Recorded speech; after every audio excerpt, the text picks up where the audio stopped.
আসসালামু আলাইকুম রহমতুল্লাহ। আসলে বাংলাদেশের অনেক মানুষ নিখোঁজ আছে, অনেকের পরিবার বিভিন্নভাবে খোঁজার চেষ্টা করতেছে, কেউ ছবির মাধ্যমে, কেউ ডকুমেন্টসের মাধ্যমে। তো আমাকে কিছু মানুষ এই ধরনের এই জিনিসটা পাঠান, এই জিনিসটার ছবি তুলে পাঠান যে ভাই সে এখন কোথায় আছে একটু বের করে দেন। তো আসলে এই জিনিস দিয়ে সে বর্তমানের অবস্থান জানা কোনোভাবেই সম্ভব না, কোনোভাবেই সম্ভব না। এই জিনিসটা দিয়ে তার অবস্থান শনাক্ত করা কোনোভাবেই সম্ভব না। এই জিনিসটার কাজ হচ্ছে, ধরেন আমি যদি মারা যাই, আমার সাথে যদি কোনো ডকুমেন্টস না থাকে, এটা আমার গলায় থাকবে। এটা আমার গলায় যদি থাকে বা আশেপাশে পড়ে থাকে, তখন এই নাম্বারে সার্চ করে সে আমাকে বের করবে যে আমি কোন দেশি এবং আমার কোন ব্যাটালিয়নে আসিলাম বা কোথায় আমি কাজ করছি, এইটা শনাক্ত করা সম্ভব।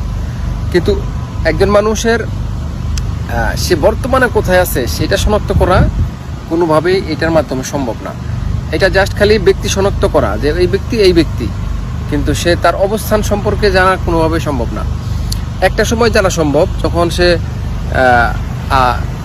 এখন বর্তমানে জানা সম্ভব না। কারণ কেন সম্ভব না?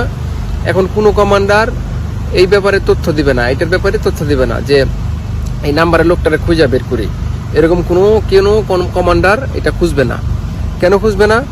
ধরেন সে মারা গেছে, যে কমান্ডার যদি বলে যে এই লোকটা তো মারা গেছে, তুমি জানাই দাও তার পরিবারে, একজন রাশিয়ান কোনোদিনই বলবে না। এটা কেন বলবে না? সে যদি তার পরিবারকে জানাই দেয় যে সে মারা গেছে, সরকারিভাবে যদি না জানায়, আর সে কমান্ডার যদি বলে দেয় বা রাশিয়ান যদি বলে দেয়, আমরাও যে বলি বাংলাদেশের, এটাও কিন্তু অন্যায়, আমাদের আইন অনুযায়ী এটা অন্যায়। তারপরে আমরা মানবিক দৃষ্টিতে বাংলাদেশিরা বলে দেয় যে হ্যাঁ মারা গেছে সে।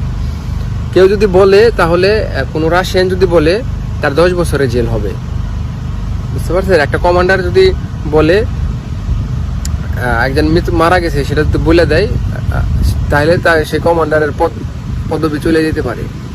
অতএব এইটার কাজ হচ্ছে শুধু শনাক্ত করা, সে ব্যক্তি শনাক্ত করা, কিন্তু সে কোথায় আছে সেটা শনাক্ত করার মতো কোনো ওয়ে এটাই নাই। ধন্যবাদ।